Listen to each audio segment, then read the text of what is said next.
Story time about how I ended up with 2 sugar daddies that I met at the strip club. Disclaimer, this is not my story time. It's sent to me on Instagram. I have been a tripper for 2 years. And yes, I will be referring to myself as a tripper. A few months ago, I started looking for new ways to earn money because I don't want to be a tripper for the rest of my life. Well, around that time, a group of guys came into the club. One of them was super nice and he kept tipping me all night. He literally just talked to me the whole night. He didn't even get dances from other girls and didn't ask me to do anything else other than just talk. I basically made my entire rent just from all the tips he gave me. By the end of the night, he had asked me for my number and I gave it to him, which is super uncommon. I never give out my number, but this guy was really nice. A few days later, we went out to dinner and he asked me if I wanted to be his sugar baby. I said yes immediately. Ever since then, we hang out once a week, and he pays me on average $4,000 a month. A few months into our arrangement, he asked me if I wanted to quit the strip club. I said probably not, but he told me that eventually he wanted me to. A few weeks ago, this new guy comes into the club, and he also asked me to be his sugar baby, so I said yes. This is where things get with 2 sugar daddies I met at the trip club. Now I basically have to choose between one of them. Disclaimer, this is not my story time. It was sent to me on Instagram. So this other guy comes into the club and asked me if I want to be a sugar baby. I immediately said yes. This man owns several businesses and everyone knew him around town. A week into our arrangement, he started becoming really jealous. He was constantly asking me if I had a boyfriend or if I had other sugar daddies. Of course I said no. That's when I realized I had to hide everything from both of these guys. Luckily, the second sugar daddy traveled a lot. He would FaceTime me all the time and even asked me to turn on my location. The only reason I put up with it was because he was giving me $7,000 a month. That's when sugar daddy number 1 asked me to quit the club again. And I basically said yes because I was getting enough money. I didn't realize it then, but he basically took that as me saying that I wanted to be in a relationship with him. That's when he started wanting to come over to my place all the time and basically spend every single day with me. So I would tell him I was going to the gym, but really I was going to go see my other sugar daddy. Then sugar daddy number 2 asked me if I wanted to move into a better apartment. And he became my ended up with 2 sugar daddies and I had to choose between one of them. Disclaimer, this is not my story time. It was sent to me on Instagram. So sugar daddy number 2 offers me an apartment and wants to be my co-signer. And the apartment was so beautiful. It was 2 bedrooms, had a washer dryer inside the unit. It even had a doorman and a pool and everything. It was a huge step up from the place I had. This is when sugar daddy number 1 started getting really suspicious. He asked me how I could afford it. Then I broke the news to him that I had a second sugar daddy. He freaked out and told me I needed to choose between him or the other guy. I can't tell sugar daddy number 2 because he's super jealous, but my gut tells me to go with sugar daddy number 2. He pays me more money and gave me the apartment, but number 1 is super nice. But number 2 travels all the time, so I don't have to see him all the time. I don't know. What do you guys think I should do? I love my new apartment though. What do I do? Story time. My boyfriend cheated on me with my brother. By the way, this is not my story time. It was sent to me on Instagram. So this took place in middle school. I was in 7th grade. And one day there was a new kid in my class. His name was Dylan. And I like making people feel welcome. So I was just talking to him and showing him around the school. And after that, I just ended up getting his number and we started texting. After texting for a few months, he finally asked me out, so I was super happy. Then I started inviting him over my house, but I would tell my parents he's just a friend because I was too young to date. But he would always be over my house. Since my brother was only a year older, he would always be hanging out with us as well. So during this time, soccer season came up, so I couldn't really hang out after school anymore. So Dylan and my brother would just continue hanging out without me. I didn't really think much about it, but one day my practice got canceled due to the weather. And when I came home, you won't believe what I saw. Like I said in part 1, my soccer practice got canceled early due to the weather, so I got to come home early. And the first thing that I do when I get home is run into my brother's room, because usually Dylan and my brother are just playing video games, but not this time. I walked into them making out. So at this point, I didn't even know how to react because neither one of them has ever came out to anybody. I was just overall confused and a little pissed off. It turns out they both had feelings for each other and they both came out at the same time. And I didn't speak to either one of them for like a month, but I got over it because I realized how much my brother really loves Dylan. But now fast forward 8 years, they are still together and they plan on getting married soon. I was 21 when I found out I was pregnant with twin girls. My sister is 28 and has had 14 miscarriages. She's only had 1 successful pregnancy, which resulted in my 4-year-old niece. I'm not against having kids, but I definitely wanted to wait until I graduated with my degree and I was married to my significant other. From the start, my mom has been saying I should give my babies to my sister since she deserves them more than I do. And my sister completely agrees.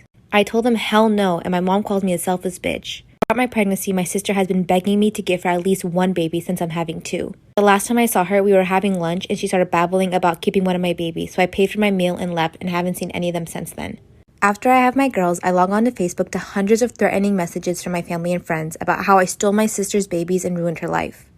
She posted a picture of her nursery that she had for my babies. There's so many posts about how generous I am for going through the pregnancy and giving my sister the babies. She told everyone I was giving her my babies, and she has my pictures of them in the NICU saying how she can't wait to bring them home.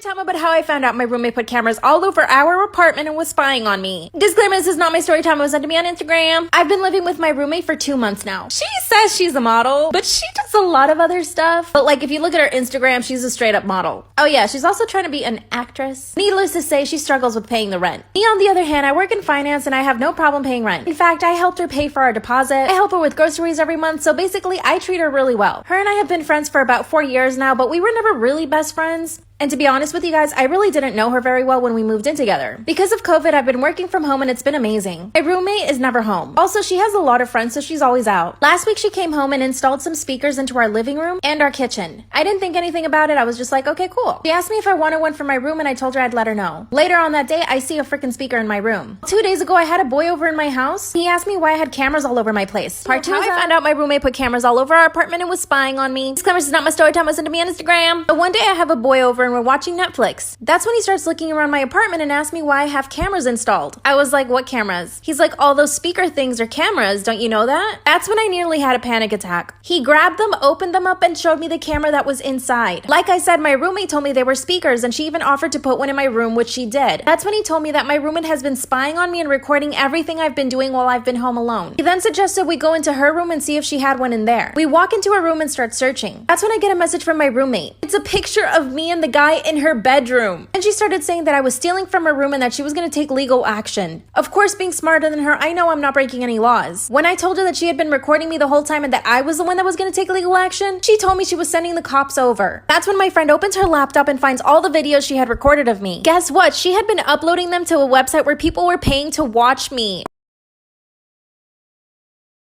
Story time about a catfish that went way too far. My coworker Ron was always looking for girls way above his league on dating apps and social media. If the girl didn't look like a supermodel, he wasn't interested. He would always complain that the girls he liked would never respond. To make matters worse, Ron isn't the best looking guy in the world and he'd been out of the dating scene for a few years. We told him to lower his standards and be more realistic, but he wouldn't budge. One of my other coworkers named Jason decided to give him what he wanted and made a fake Facebook profile pretending to be a beautiful girl named Bella. He set her location to Canada and messaged Ron. Ron took the bait and they began messaging back and forth for months. He would always talk about Bella and how he couldn't wait to go to Canada to meet her. He was looking at plane tickets and talking about how he's been saving up for this trip. I was starting to think that this joke was going too far, but I hadn't seen anything yet. Ron came to work one day distraught and said that Bella had gotten into a terrible car accident and is in a coma that she wasn't expected to come out of. He said Bella's sister messaged him last night and told him the news. I figured Jason must have gotten bored of catfishing Ron and this was his way of killing Bella off and being done with it. Little did I know that Jason had no intention of stopping anytime soon and this was just the beginning. Part 2 about a catfish that went way too far. Ron was sad for weeks about the news of Bella being in a coma, but said that Bella's sister had been cheering him up. One day, Ron came in and told me that he's developed feelings for Bella's sister and they've been talking every day since the accident.